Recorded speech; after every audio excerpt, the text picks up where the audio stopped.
Hello, dear listeners, and welcome to a new episode of our Letter to Vox's podcast. Today, we are undertaking a serious intellectual expedition. A deep dive, you could say, into a true literary Everest.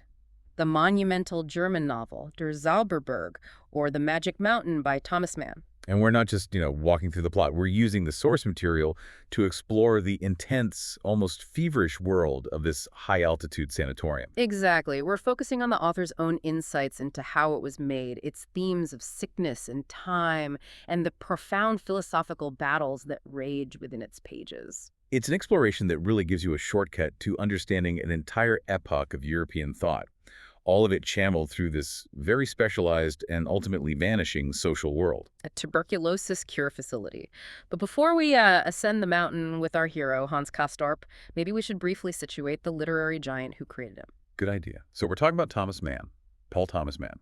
He was born in Lübeck on June 6, 1875. And he passed away quite a bit later, in 1955, in Zurich, Switzerland. Right, and he found success very early on. He really established his literary voice right out of the gate. With Buddenbrooks, right, his first major novel, published back in 1901. Exactly. A huge chronicle about the decay of this prominent merchant family. And that book, it really set the stage for his lifelong obsessions. Themes like bourgeois life, art, decline, all of it. He was a writer who, he valued structure immensely, both in his work and in his own life. And after that early success, he consciously chose what he called an ordered life. The theme he explores in his work, for sure.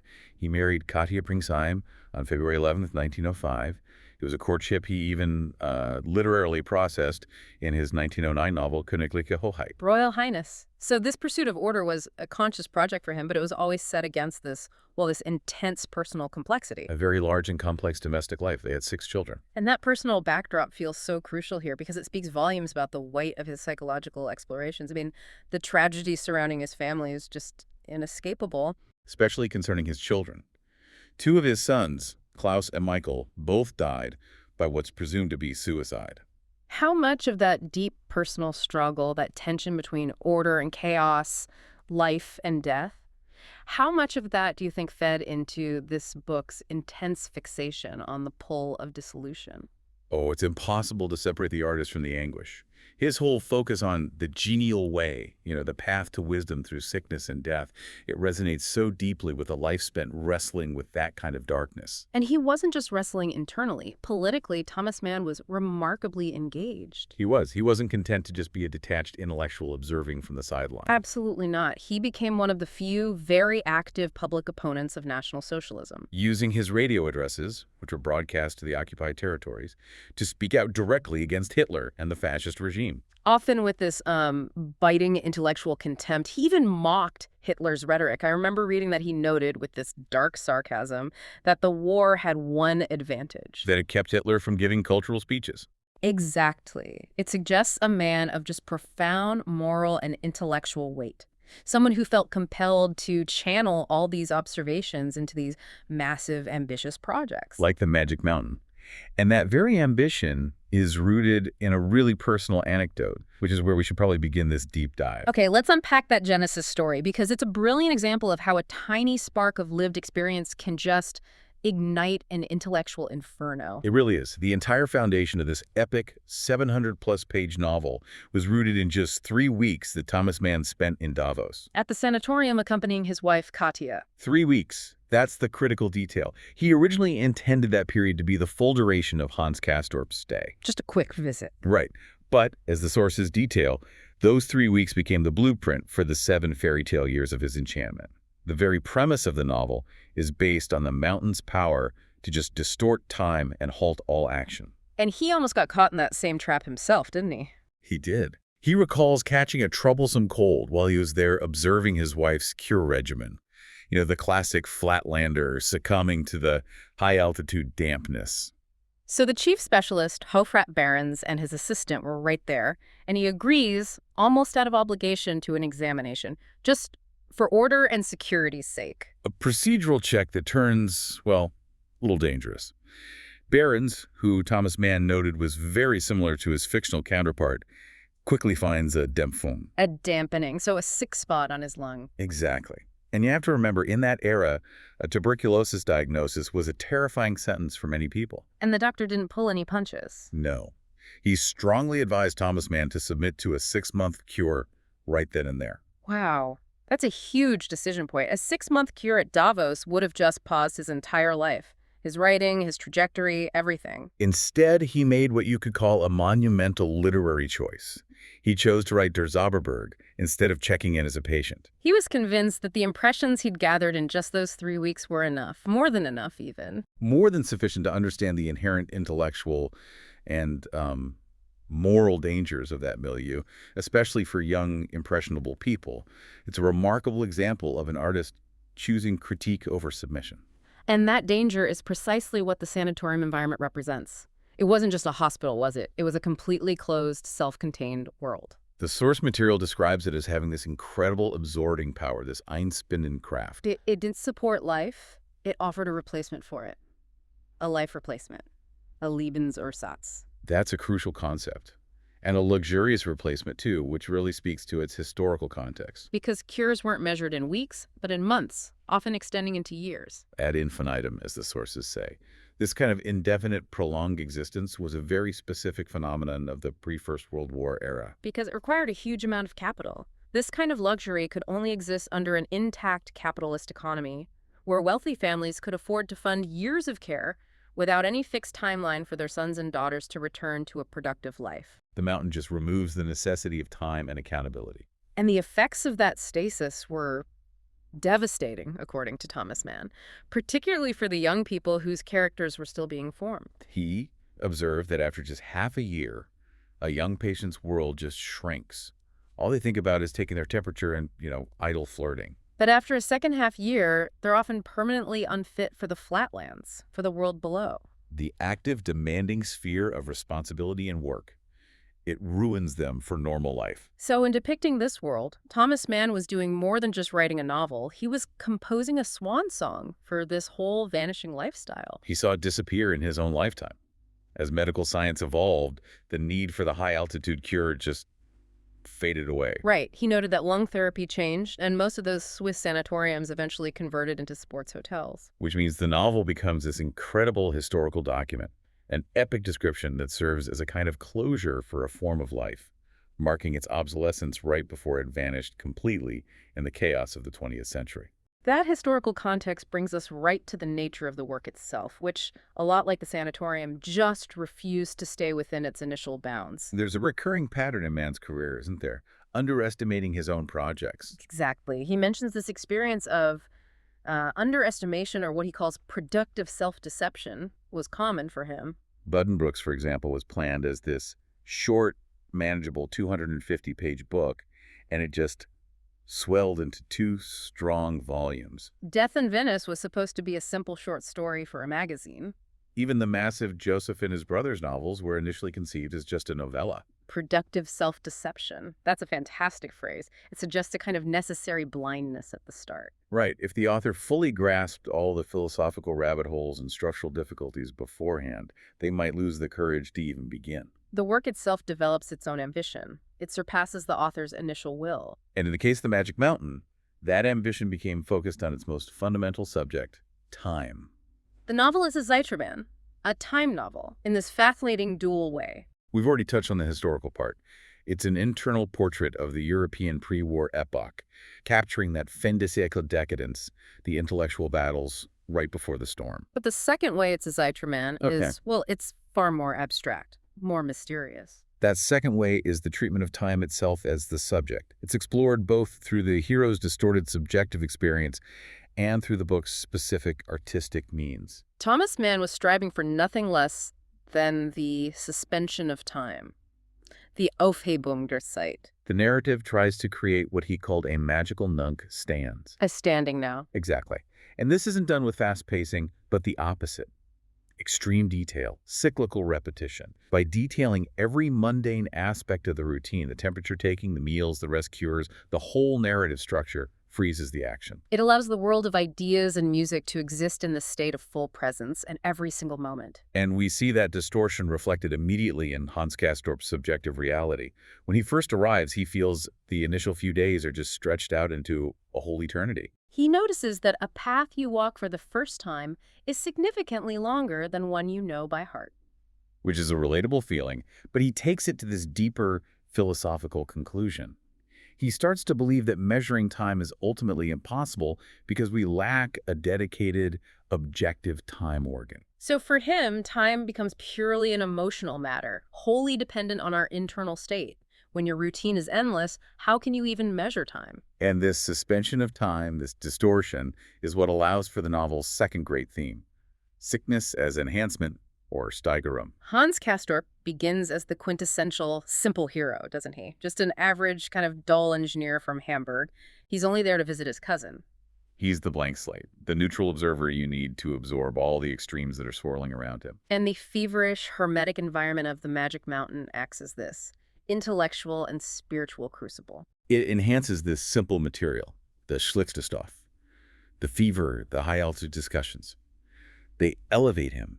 They give him a capability for moral, spiritual, and sensual ventures that would have been totally unimaginable down in the predictable commercial flatlands. The novel, as the sources note, is constantly going beyond realism by symbolically enhancing its characters. They become more than just individuals. Settembrini, barons, Claudio Ciarcia.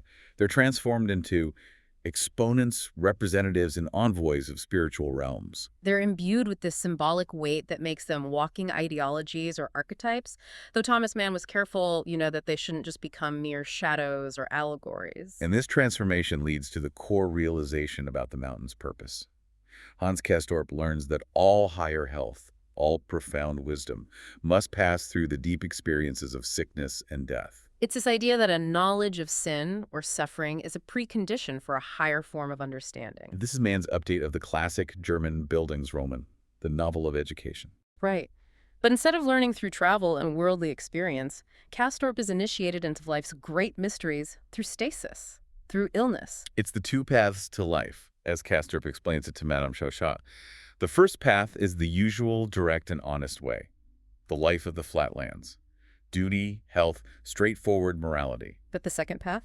The second is the bad way, which leads over death, and that is the genial way. That is a truly profound moral statement. That genius, or higher understanding, requires this dangerous detour through the forbidden, through the diseased. And that declaration confirms the novel as an initiation's Roman. The mountain isn't a place of cure. It's a chamber where the simple hero is tested by sickness and death, only to achieve a superior, if much more complex, state of consciousness. But that initiation is only possible because of the intense, relentless philosophical debates that form the intellectual core of the entire sanatorium. So let's move to that intense philosophical landscape, because this is where Thomas Mann really lays out the intellectual history of his time. Hans Castorp is just caught between these two brilliant, aggressive, pedagogical forces, both vying for his soul. And we have to start with the light, Lodovico Settembrini. Settembrini is the embodiment of the Enlightenment ideal. He's an Italian literate, a literate, and an oppositions man. Meaning he represents the forces of intellectual progress against stagnation. And his style reflects his philosophy. It's precise, fluid, plastic speech, completely without any local dialect, which implies a kind of universality. He's fiercely attached to the progressive ideals of the 19th century. He's a member of the International League for the Organization of Progress. His core philosophy just champions reason, freedom, cheerfulness, and progress. And he wages this endless rhetorical war against all forms of stagnation, mysticism, and, of course, disease. And he applies that humanist reason directly to the setting they're in. His critique of sickness is just scathing. He dismisses it as lumpish nonsense. He calls disease the evil, the diabolical principle. Now, we have to unpack that. Why is sickness diabolical? Because for Settembrini, the body is nature. And nature, when you place it in opposition to the spirit and to reason, is fundamentally mystical and evil. It's the force of dissolution, the unthinking element. So the spirit, What? for the humanist, must conquer and subjugate the chaotic elements of nature, and that includes the diseased body. Which is why he places so much faith in technology and progress as the antidote. Yes.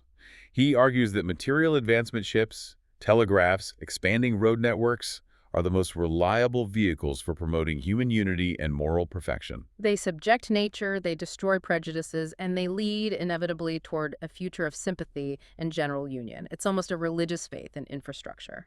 He literally links the development of hoisting technology, which is Castorp's engineering field, with Christian salvation. It sounds bizarre, but it shows his belief that even the mechanical subjugation of gravity is an ethical, moral act. That faith also explains some of his more counterintuitive stances, like his deep suspicion of music. For Settembrini, music is politically suspect. Why? Because it's emotional, it's chaotic, it's non-rational. Exactly. It can act as an opiate. It induces stupor, permanence, inaction. It encourages dwelling and feeling rather than performing the crucial tasks of activity and progress.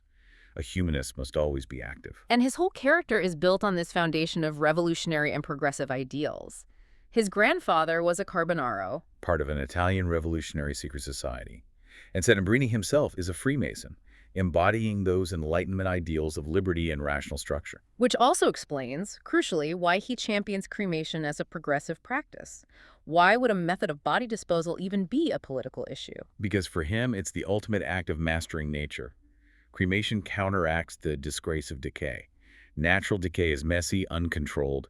It allows the diabolical principle of nature to reclaim the human form. Whereas cremation is a rational, clean, final act of human control over the elements. So that's the light, the rational champion of human endeavor. But then comes the deep shadow, the radical antagonist who counters Settembrini's every single assertion, Leo Nafta. This intellectual duel is the engine of the entire novel. Nafta is the counter-enlightenment made flesh. Settembrini suggests he's an ex-Jesuit, or at least an ordensman, a man of the order.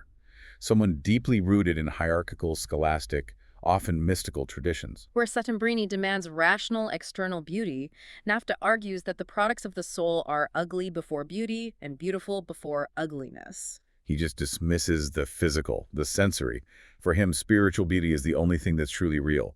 Physical beauty is abstract and absolutely dumb. It contains no intellectual or moral weight. And he pushes this radical, corrosive skepticism that aims to completely undermine the 19th century liberal confidence that Settembrini represents. He argues that only from moral chaos and radical skepticism can the unconditional and what he calls holy terror emerge. He sees skepticism not as a path to liberal tolerance, but as a necessary step to absolute totalitarian faith. His critique of reality and science is fascinatingly destructive. He attacks the belief in the infinite reality of space and time, calling it nihilism. Which is an incredibly dense concept. But his justification is mathematical. He argues that the relationship of any finite human magnitude to the infinite is, mathematically, zero. So if our lives exist within an infinite, indifferent universe, our actions and our importance are completely nullified. And so science's pursuit of infinite knowledge, like calculating star distances, he calls it numerical nonsense, Zifferflunker. It only serves to diminish human importance and lead to despair. He believes science strips humanity of its cosmic importance, and he extends this hostility to the very structure of worldly existence. For him, religion is fundamentally separate from and hostile to the foundations of life. Time, space, causality, morality, reason. He dismisses all of those foundations as arch-philistinism, Erzphilisterei. They're just the boring, predictable, middle-class constraints that prevent true spiritual or revolutionary thought. True faith, for Nafta, must transcend these petty laws. And this leads to what is maybe the most chilling part of his philosophy, his defense of corporal punishment and torture. You have to pause there. Defending torture. How does he rationalize such brutality to Hans Castorp? He views the human body in its in statu degradationis, its state of degradation from original sin, as just a prison for the soul. The body, the flesh, is the source of the evil principle. So torture isn't a cruel secular punishment. It's a necessary theological surgery. It's intended to break the body's hold on the soul, thereby saving that soul from eternal damnation. He elevates it to a moral necessity as long as it's religiously sanctioned. He literally says that any blood justice that doesn't stem from a belief in the afterlife is just bestial nonsense. It's an ascetic medieval worldview just dropped right into this modern, supposedly enlightened, high-altitude retreat. And this is the pedagogical struggle playing out right in front of poor Hans Castorp. Settembrini, who sees Hans as a child of sorrow, a surgeon kind for life, warns him constantly against Nafta's influence. Especially the voluptuous thoughts connected to death. Death, when it's separated from life and purpose, Settembrini insists, is a most dissolute power. And we see Hans Castorp's confusion. He finds their arguments almost impossible to separate sometimes. They often sound like two sides of the same radical coin.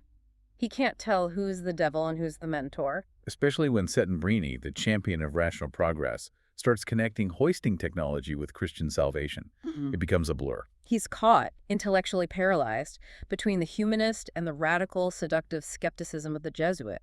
And this profound conflict is what makes his time on the mountain so essential. He needs both poles to forge his own conclusion. Now, before we move on to explore the sensual and personal drama that unfolds on the mountain, don't forget to subscribe and leave a like if you enjoy this podcast. Welcome back. So we've established the intense philosophical climate of the sanatorium. Now we turn from the abstract ideas to the tangible, feverish reality of love, death, and decay. And that has to start with Hans Castorp's sensual fixation, Claudia Chauchet.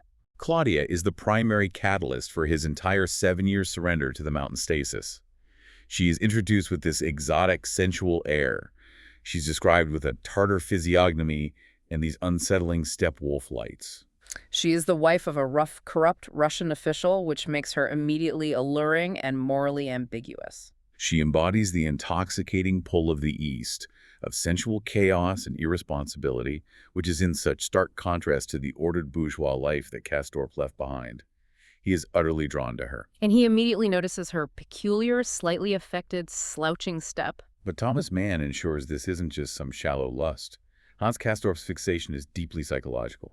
It's connected to a buried memory from his childhood. His crush, Pribislav Hippe. Exactly. Claudia looks remarkably similar to Pribislav, right down to their shared mannerisms. And this connection ties his present, explosive sensual awakening to this unresolved childhood fascination. It suggests Castorp is seeking the completion of a long-dormant desire. And this link between suppressed desire and the environment is formalized by the unsettling resident physician, Dr. Krokowski. Krokowski is described with this bizarre physical tension, a waxy pallor, black beard, sandal-like shoes. He seems to embody the struggle between chastity and passion, and he presents this truly radical psychological theory to the patients. His theory is that suppressed love desires and feelings held captive by fear, by bourgeois chastity, by social convention, it doesn't just go away. It doesn't get sublimated into productivity. Instead, it reemerges in a transformed, unrecognizable form as sickness. Krokowski's dictum is that all illness is transformed love. That concept is staggering. It suggests the entire population of the sanatorium isn't just sick, they're physically manifesting their deep, unfulfilled emotional and sexual desires. The mountain is a mass psychosomatic holding cell. And Krokowski takes this even further, trying to bridge science and the occult. He believes the subconscious can literally project itself onto the objective world. This is where the atmosphere gets really feverish and the boundaries start to dissolve. Krokowski held these sessions with a Danish girl, Ellie Brand, who acted as a medium in a deep trance. He was trying to apply systematic, rigorous scientific observation to mysticism. What was he trying to reproduce? Phenomena. Things like loud knocking or even materializations of hands and faces. He interpreted them as biopsychic projections of subconscious complexes. It's this bizarre attempt to prove that the feverish, highly charged mental state of the sick on the mountain allows the mind to physically manifest its own complexes into the environment. It perfectly captures that intellectual confusion of the pre-war era, where rational science was desperately trying to annex the realm of the occult and the irrational. But the mountain's greatest reality is still death, and we see the cost of its enchantment so vividly through Hans Castorp's cousin, Joachim Siemsen. Joachim, a military man of von Juncker. He views the sanatorium as this hateful, necessary impediment to his real life, his duty, his regiment, his active service. And despite some initial physical improvement, the doctors tell him he needs 4 more months of cure. And he rejects it. He asserts his duty. He chooses to return to the flatlands to serve in his regiment. He chooses responsibility over the comfortable, sensual stasis of the mountain. But his return is just utterly poignant. He comes back months later with rapidly progressing laryngeal tuberculosis. He dies peacefully in his bed, having failed to achieve his life's goal, and seeking only one final thing, an extension for his military leave. That detail, the desire to maintain the fiction of his duty right up to the end, it perfectly encapsulates Mountain's power to just freeze life, stopping him from ever achieving the flatlands life he craved. And the final aesthetic paradox is so striking. The source notes that his death results in his face achieving this renewed, youthful beauty.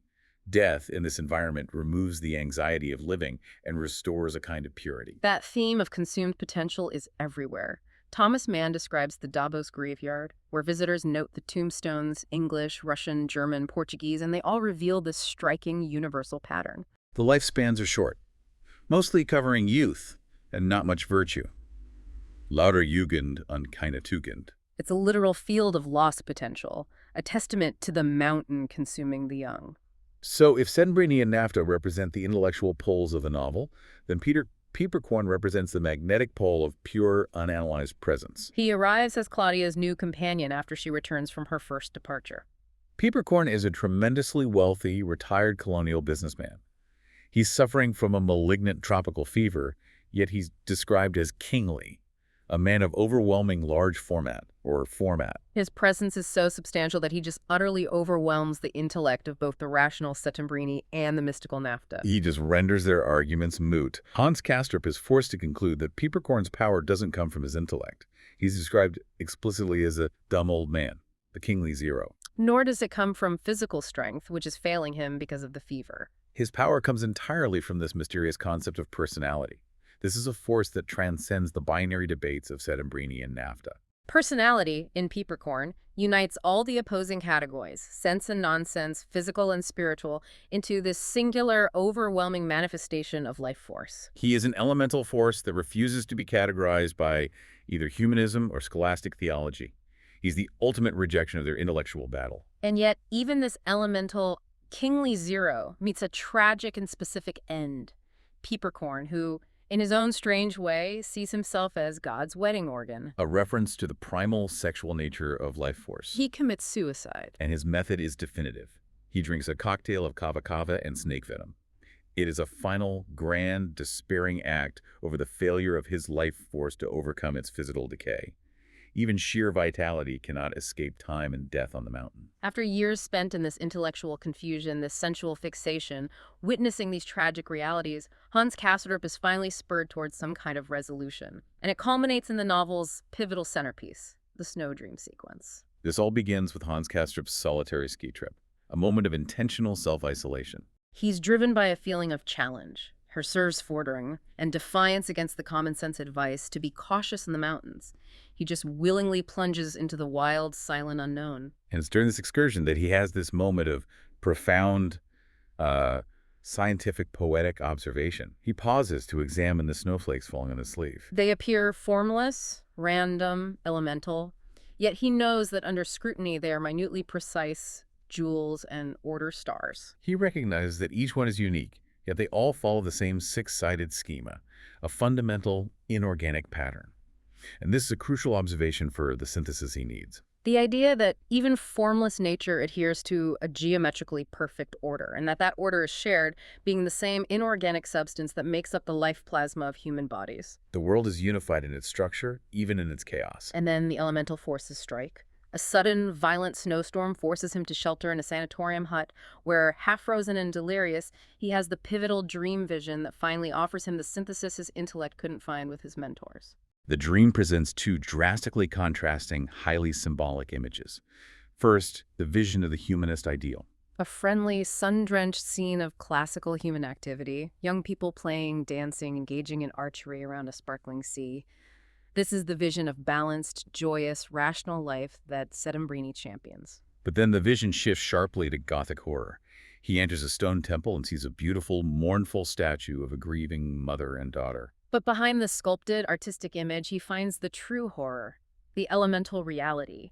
Two hideous, half-naked gray hags tearing apart and eating a blonde child. And the source material highlights a critical detail. The hags scream vile obscenities at him, significantly, in the local dialect of his home Hamburg. The base, irrational, elemental horror of death and decay is speaking to him not in the high language of philosophy, but in the familiar, inescapable language of his origins.